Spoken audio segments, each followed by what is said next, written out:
Arvind Barnwal BBDSS मटेहूँ Ghazipur से आप सभी बच्चों को गुड मॉर्निंग तथा एक अपील करता हूँ कि कोविड-19 के नियमों का पालन करें तथा सोशल डिस्टेंसिंग बनाते हुए घर में रहकर अपनी पढ़ाई करें। मैं आज कक्षा 9 एवं 10 क्लास 9 एंड 10 के बच्चों के लिए मैथ का टॉपिक लेकर आ रहा हूँ, दो चर वाले रैखिक समीकरण।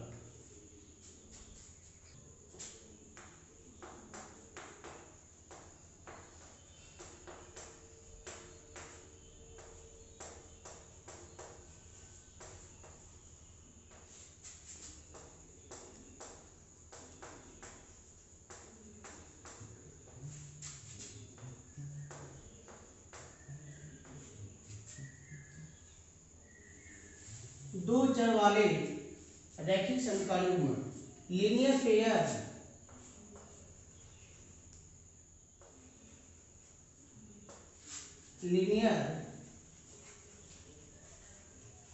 Equation pair of two variables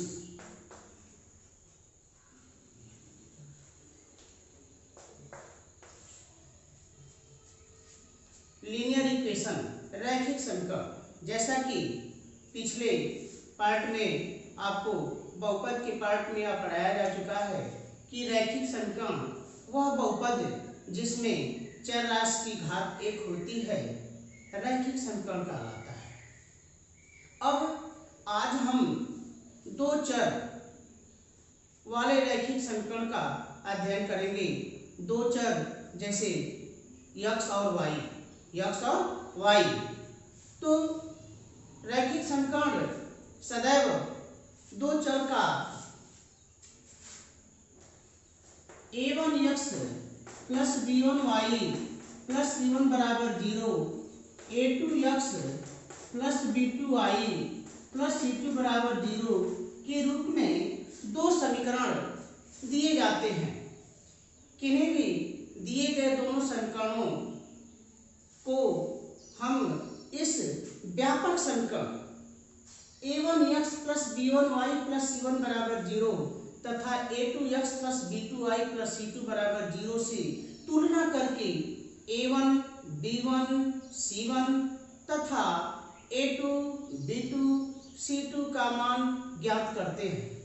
उसके बाद a1 b1 c1 तथा a2 b2 c2 की सहायता से हम यह ज्ञात करते हैं कि दिए गए रैखिक समीकरण युग्म का हल किस प्रकार का है।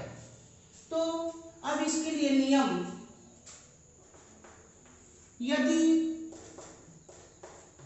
a1 upon a2 is not equal to b1 upon b2, यदि a1 upon a2 is not equal to b1 upon b2 तो समीकरण निकाय के लिए समीकरण निकाय का केवल एक हल होता है, अर्थात अद्वितीय हल होगा। तो यदि a1 upon a2 equal to b1 upon b2 तो समीकरण निकाय का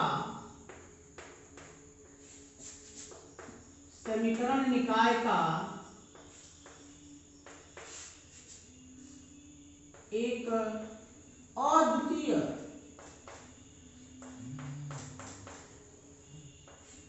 हल होगा।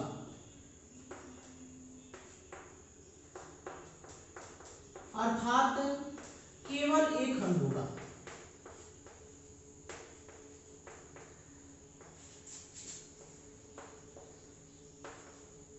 केवल एक हल होगा।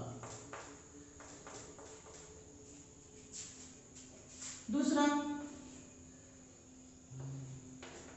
यदि a1 upon a2 is equal to b1 upon b2 is not equal to c1 upon c2, यदि a1 अपान a2 का मान b1 अपान b2 के मान के बराबर हो परंतु c1 C1/C2 के बराबर न हो, तो उस परिस्थिति में समीकरण निकाय का कोई हल नहीं होगा। तो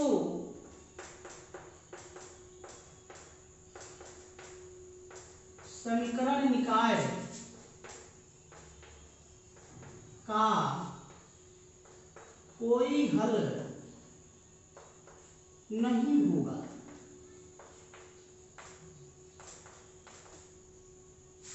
कोई हल नहीं होगा।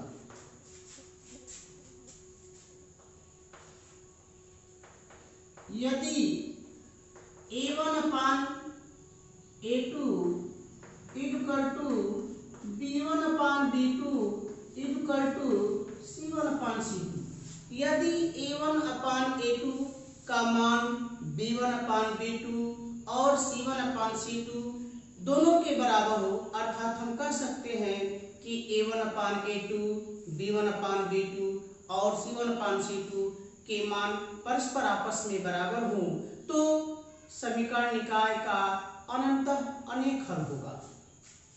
तो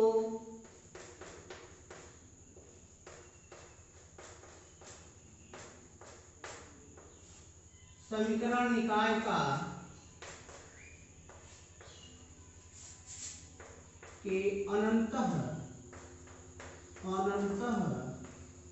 अनेक हल होंगे।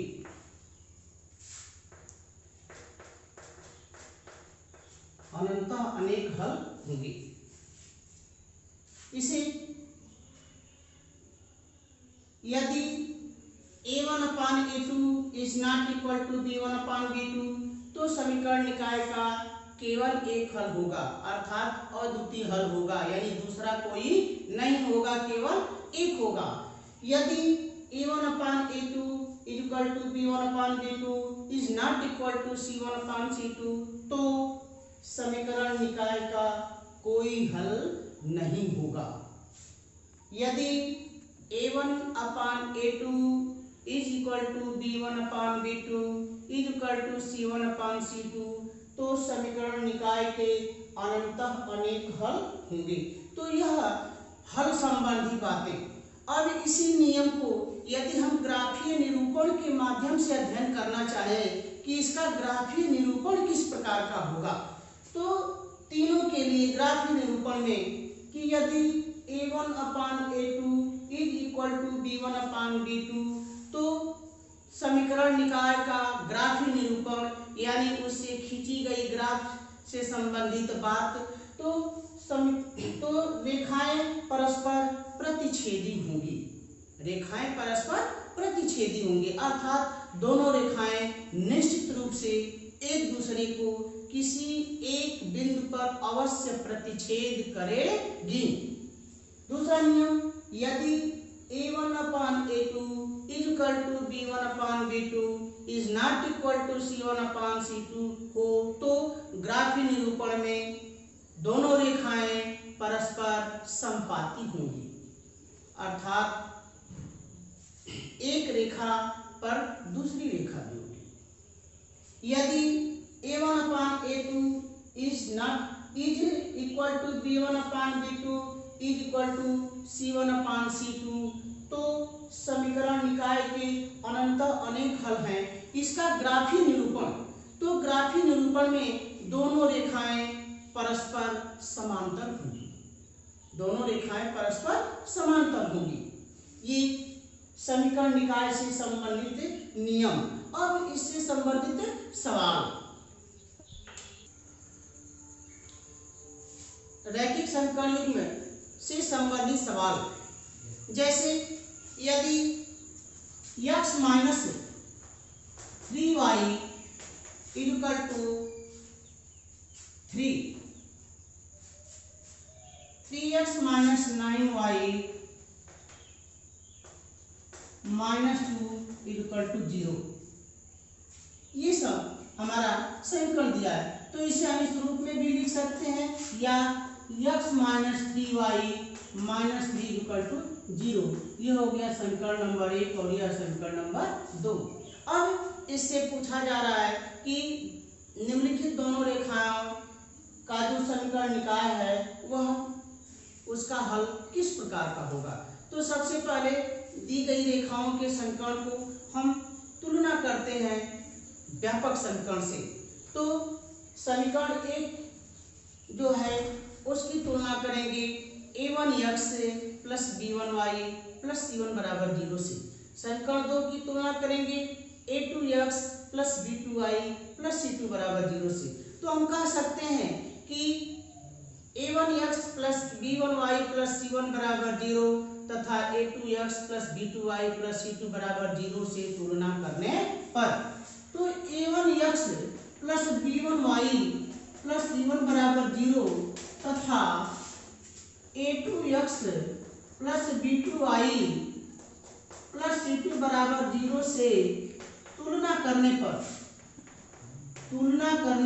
पर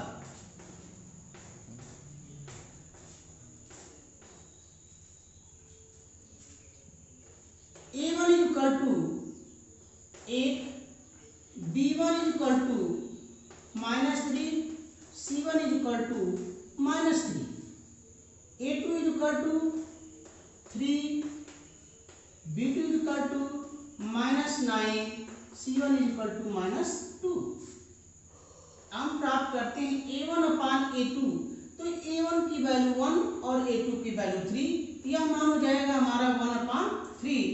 b1 अपान b2, तो b1 की वैल्यू -3 और c1 की वैल्यू -9, यह मान हो जाएगा 1/3। और उसके बाद c1 अपान c2, तो c1 अपान c2 -3 अपान -2, ये हो जाएगा मान 3/2। सबसे पहले हम तुलना करते हैं a1 अपान a2 और b1 अपान b2 का आपस में। यदि a1 अपान a2 का मान b1 अपान b2 के बराबर नहीं है तो हम कहते हैं कि दिए गए समीकरण का केवल एक हल होगा। यदि a1 अपान a2 का मान b1 अपान b2 के बराबर हो जाता है या बराबर है तो फिर हम c1 अपान c2 की तुलना करते हैं। तो हम देखते हैं कि a1 अपान a2 का मान 1/3 और b1 अपान b2 का भी मान 1/3। तो जब a1 अपान a2 और b1 अपान b2 दोनों के मान समान हैं तो अब हम देखते हैं अगला मान c1 अपान c2। तो c1 अपान c2 का मान दिया है 3/2। तो 3/2 1/3 के बराबर नहीं है, अर्थात हम कह सकते हैं कि a1 upon a2 equal to b1 upon b2 is not equal to c1 upon c2। चूंकि a1 upon a2 equal to b1 upon b2 is not equal to c1 upon c2। तो जब ये मान a1 upon a2 is equal to b1 upon b2 is not equal to c1 upon c2 प्राप्त हुआ तो हम कह सकते हैं कि समीकरण निकाय का कोई हल नहीं होगा। समीकरण निकाय का कोई हल नहीं होगा। अतः समीकरण निकाय का कोई हल नहीं होगा, कोई हल नहीं होगा,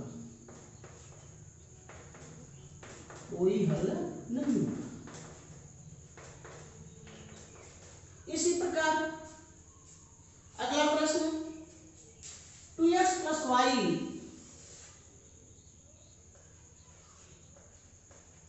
2x plus Y equal to 5, 3x plus 2y equal to 8, यह दिया हुआ है। मानते हैं समीकरण नंबर 1 हो गया और यह समीकरण नंबर 2। तो 2x plus Y equal to 5, 3x plus 2y equal to 8 दिए गए दोनों समीकरणों का हम समीकरण निकाय के व्यापक समीकरण a1x plus b1y plus c1 बराबर 0 तथा a2x plus b2y plus c2 बराबर 0 से तुलना करते हैं। तो यह जो प्लस इक्वल टू 5 दिया है, अगर इसको हम पक्षांतर करेंगे तो यह मान हो जाएगा हमारा इधर 2x plus Y minus 5 equal to 0 और इसका हो जाएगा समीकरण 2 से परिवर्तित रूप 3x plus 2y minus 8 equal to 0। तो लिखेंगे a1x plus b1y plus c1 बराबर 0 और a2x plus b2y plus c2 बराबर 0 से तुलना करने पर तो मान हमारा प्राप्त हो जाएगा a1 बराबर 2, b1 बराबर 1 और c1 बराबर -5। फिर a2 बराबर 3, b2 बराबर 2 और c2 बराबर -8। तो a1 अपान a2 का मान हो गया 2/3, b1 अपान b2 तो b1 अपान b2 का मान प्राप्त हो गया 1/2, c1 अपान c2 इसका मान प्राप्त हो गया -5/-8 या 5/8। तो सबसे पहले हम तुलना करते हैं कि क्या a1 अपान a2 और b1 अपान b2 के मान समान हैं अथवा नहीं है। यदि a1 अपान a2 और b1 अपान b2 के मान बराबर होते हैं तब हम c1 अपान c2 की तुलना करते हैं। तो a1 अपान a2 का मान 2/3 और b1 अपान b2 का मान 1/2। तो चूंकि a1 अपान a2 का मान 2/3, b1 अपान b2 का मान 1/2, ये दोनों मान आपस में समान नहीं है तो हम कह सकते हैं कि चूंकि a1 upon a2 is not equal to b1 upon b2, तो जब a1 अपान a2 का मान b1 अपान b2 के मान के बराबर नहीं है तो समीकरण निकाय का केवल एक हल होगा। अतः समीकरण निकाय का केवल एक हल होगा, केवल एक हल होगा अर्थात अद्वितीय हल होगा। इस प्रकार हम दिए गए समीकरण निकाय के बारे में ज्ञात करते हैं कि इसका हल किस प्रकार का होगा। अब उसके बाद ग्राफ खींचना, दिए गए समीकरण निकाय का ग्राफ खींचना। ग्राफ खींचने के लिए जैसे हमारा समीकरण दिया है x प्लस 3y = 6 और दूसरा समीकरण दिया है 2x माइनस 3y = 12। ये दो समीकरण दिए गए हैं, इन दोनों समीकरणों से हमको ग्राफ खींचना है, ग्राफ विधि द्वारा हल करना है। तो समीकरण 1 से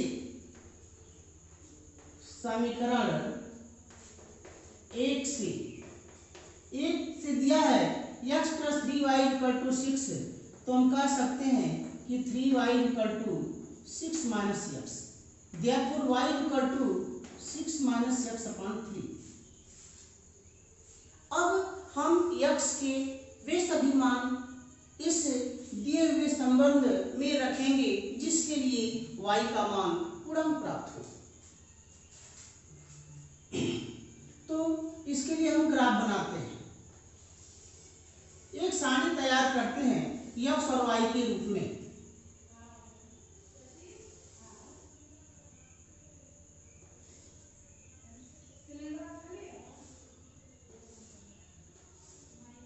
x y, अब यदि x का मान 0 रखा जाए तो 6 में से 0 घटाएंगे 6, अब उसमें फिर 3 से हम भाग देंगे तो 2 बार भाग जाएगी, यानी y का मान 2 प्राप्त होगा। तो x बराबर 0 हो गया और y बराबर 2 हो गया।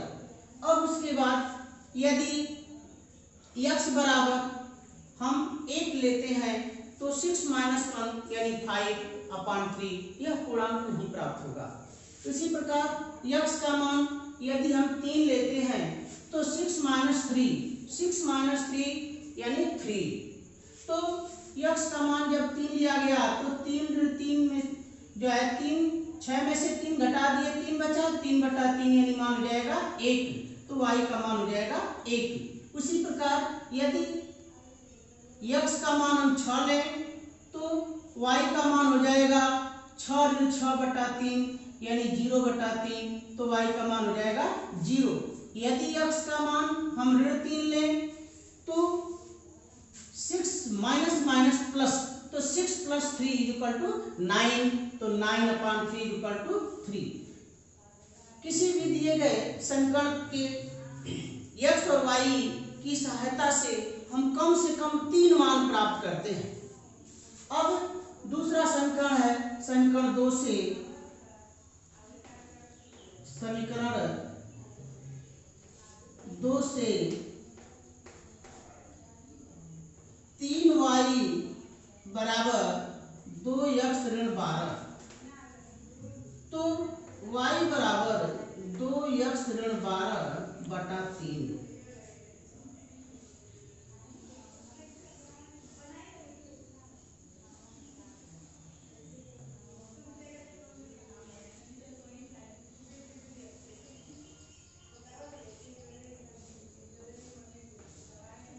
x y, यदि x का मान हम 0 लें तो 2 × 0 यानी हो जाएगा 0, तो हो जाएगा ऋण 12/3 अर्थात हो जाएगा ऋण 4। यदि x का मान हम 3 लें तो 3 × 6, तो 6 ऋण 12 यानी ऋण 6/3 ऋण 2। यदि x का मान 1 लें तो 2 × 1 = 2, 2 ऋण 12/3, तो पूर्णांक नहीं प्राप्त होगा। यदि x का मान 2 लें तो 2 × 4, 4 ऋण 12 यानी ऋण 8, तो ऋण 8/3 पूर्णांक नहीं प्राप्त होगा। यदि x का मान तो ऋण 2 लें तो 2 × 4 ऋण 4, ऋण 12 और ऋण 4 ऋण 16/3, यह भी पूर्णांक नहीं प्राप्त होगा। तो x का मान हम 3 लेते हैं तो 3 × 6, 6 ऋण 12/3, तो हो जाएगा ऋण 6/3, तो ऋण 2। यदि ऋण 3 लें तो ऋण 3 × 6 ऋण 6 ऋण 12, तो ऋण 12 और ऋण 6, तो हो जाएगा आपका ऋण 18/3, तो हो जाएगा -6। यदि x का मान हम 6 लें तो 6 × 12, 12 ऋण 12/3, तो 12 में से 12 घटाएंगे 0/3 यानी 0। अब ये हो गया, कम से कम 3 मान लेते हैं। अब उसके बाद हम सारणी तैयार करेंगे, ग्राफ खींचेंगे।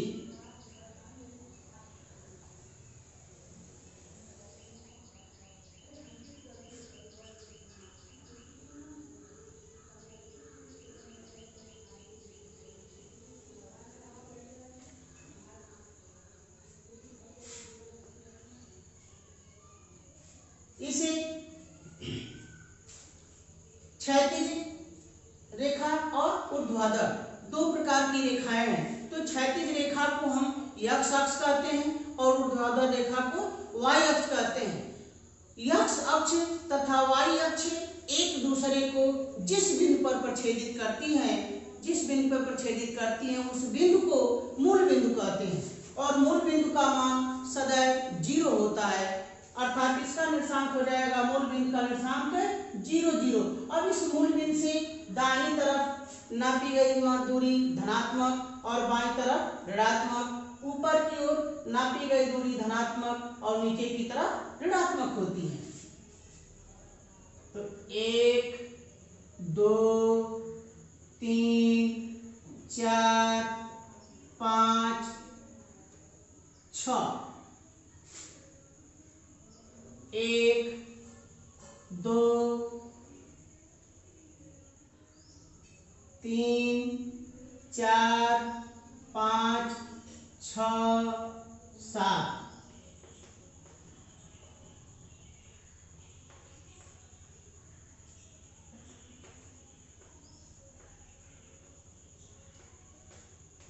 इस तरह से हम नामकरण करते हैं। अब ऋणात्मक दिशा में तो -1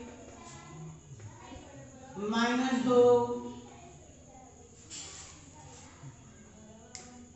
-3 -4 -1 -2 -3 -4 -5 इस तरह से मान हम जो है रखते हैं समान दूरी पर। अब उसके बाद पहली रेखा के लिए x बराबर 0 y बराबर 2 तो 0 और 2 यहाँ हो गया। x बराबर 3 y बराबर 1 x बराबर 3 y बराबर 1 तो यहाँ पे हो गया मान हमारा। अब x बराबर 6 y बराबर 0 तो यह मान मिल गया। अब उसके बाद x बराबर 3 तो y बराबर 3 ठीक ऊपर सीध में ऐसे। तो अब इसको हम मिलाएंगे, इसको मिलाते हुए हम सीधी रेखा खींचेंगे ऐसे। ये हो गई हमारी रेखा। इसका समीकरण है x धन 3y बराबर 6। अब दूसरी रेखा से x बराबर 0 y बराबर 4 तो x बराबर 0 y बराबर 4 यहाँ बिंदु मिल गया। x बराबर 3 y बराबर -2 तो -2 के सीध में यहाँ बिंदु मिल गया।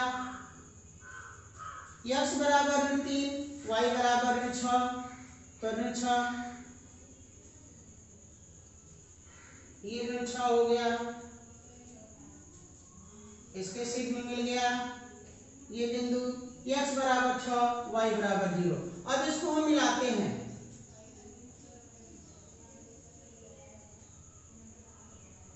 ये इस तरह से। तो यह हमारी रेखा है 2x ऋण 3y बराबर 12। इस तरह से हम रेखाओं को खींच करके ग्राफी निरूपण करते हैं और आलेखी ग्राफ बनाते हैं। अब उसके बाद दिए गए समीकरण निकाय को, दिए गए दो समीकरणों को प्रतिस्थापन विधि द्वारा हल करना अथवा गुणांक बराबर यानी समीकरण को हल करना, समीकरण हल करना।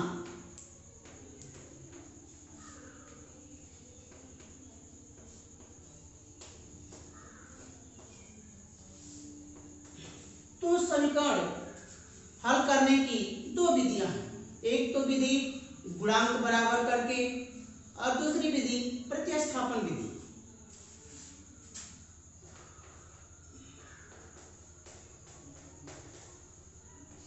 गुणांक बराबर करके और दूसरी विधि है प्रतिस्थापन विधि।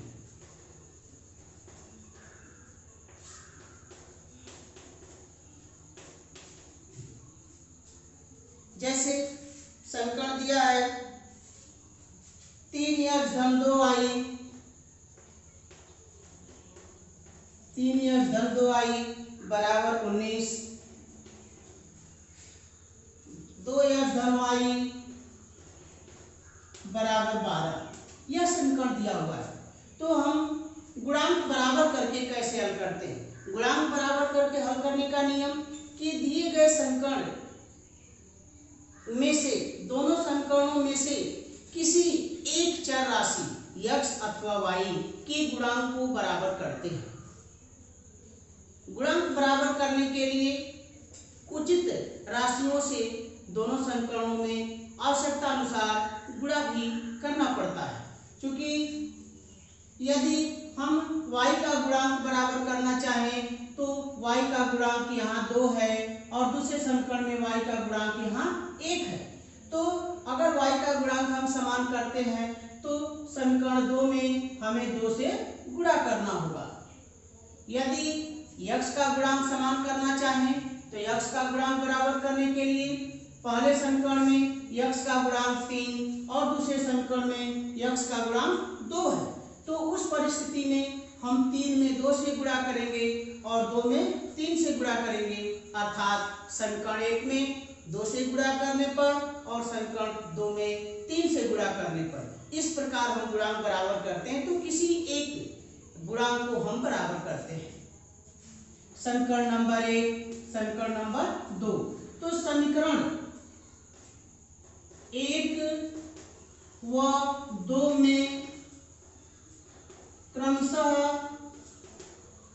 2 व 3 से गुणा कर, अब देखिए चूंकि दोनों के चिन्ह समान है, कटाना है, गुणांक समान हो गए गुणा करने के बाद तो उसको कटाना है, उसको सरल करना है। तो सरल करने के लिए जब दोनों के चिन्ह विपरीत होंगे तभी ये कटेंगे एक दूसरे से। तो उस परिस्थिति में जब चिन्ह समान होता है तो किसी एक समीकरण को हम घटाते हैं। तो उस परिस्थिति में समीकरण 1 में से 2 को घटाएंगे। तो समीकरण 1 व 2 में क्रमशः 2 व 3 से गुणा कर घटाने पर तो मान हमारा हो गया 6x धन 2 से गुणा किया गया है समीकरण 1 में, तो 6x धन 4y बराबर 38। और दूसरे समीकरण में 3 से गुणा किया गया है तो 6x धन 3y बराबर 12×36। अब हम घटाते हैं तो दूसरे समीकरण के सभी चिन्ह बदल जाएंगे। तो ये 6x से 6x कट गया, 4y में से 3y को घटा देंगे तो मान हमारा हो जाएगा y बचेगा, और यहाँ 38 में से 36 घटा देंगे तो 2 बचा। अब यह y का मान हम किसी समीकरण में, चाहे समीकरण 1 में या समीकरण 2 में, समीकरण 1 में या समीकरण 2 में रखते हैं। तो लिखेंगे समीकरण 2 में y का मान रखने पर, तो y का मान रख दिए तो 2x धन y का मान 2, तो 2x धन 2 बराबर 12। तो 2x बराबर 2 ले चल के इसमें घटा देंगे तो 12 में से 2 निकल गया 10, तो 2x बराबर 10, तो x बराबर हमारा मिल गया 5। अतः दिए गए समीकरण 3x धन 2y बराबर 19 और 2x धन y बराबर 12 का हल x बराबर 5 और y बराबर 2, यह हमारा अभीष्ट हल होगा। यदि इसी दिए गए समीकरण को हमको प्रतिस्थापन द्वारा हल करना हो तो प्रतिस्थापन द्वारा हल करने का नियम यह है कि किसी एक समीकरण में दिए गए 2 चर राशियों में से एक चर राशि का मान दूसरी राशि के रूप में ज्ञात करते हैं और उस मान को दूसरे समीकरण में हम प्रतिस्थापित करते हैं, अर्थात रखते हैं और रख करके हल करते हैं। तो हमें एक राशि का मान ज्ञात हो जाता है, और जब एक राशि का मान ज्ञात हो जाता है तो उसे प्रतिस्थापित वाले मान में हम रख करके दूसरे का भी मान ज्ञात कर लेते हैं। तो जैसे दिया है समीकरण हमारा यही अगर लेते हैं 3x धन 2y बराबर 19 और 2x धन y बराबर 12, तो यदि हम समीकरण 2 से प्रतिस्थापित करें, चाहे समीकरण 1 से प्रतिस्थापित करें, किसी को भी हम प्रतिस्थापित कर सकते हैं। तो समीकरण 2 से क्योंकि समीकरण 2 में मान हमारा है 2x धन y बराबर 12, तो समीकरण 2 से अगर हम लेते हैं तो y बराबर 12 ऋण 2x। अब यह y का मान जो है समीकरण 1 में रखने पर, समीकरण 1 में y का मान x के पदों में रखने पर,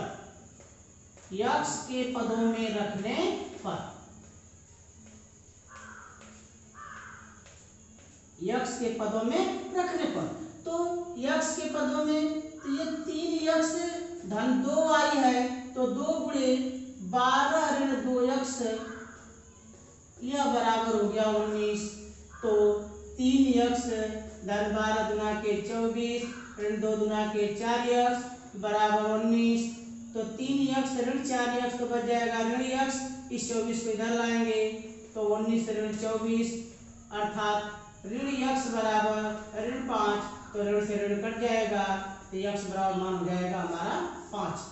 अब यह x का मान 5 इसमें रख देंगे, अतः y बराबर 12 ऋण 2 गुणे 5, तो 12 ऋण 2 बचे 10, यानी 12 में से 10 घटा देंगे 2, तो y बराबर हो गया 2। x बराबर 5 और y बराबर 2, यह प्रतिस्थापन द्वारा समीकरण हल करने की विधि है। इस प्रकार किसी भी दिए गए 2 चर राशि वाले समीकरण को हम किसी एक विधि द्वारा हल कर सकते हैं। अगर प्रतिस्थापन विधि द्वारा पूछा जाता है तो इसी प्रकार ही हम प्रतिस्थापित करके उसे सरल करते हैं। यदि इस वीडियो में जो भी बातें आपको न समझ में आई हों उसे आप कमेंट करें, लाइक तथा सब्सक्राइब करना न भूलें। इसी के साथ बहुत बहुत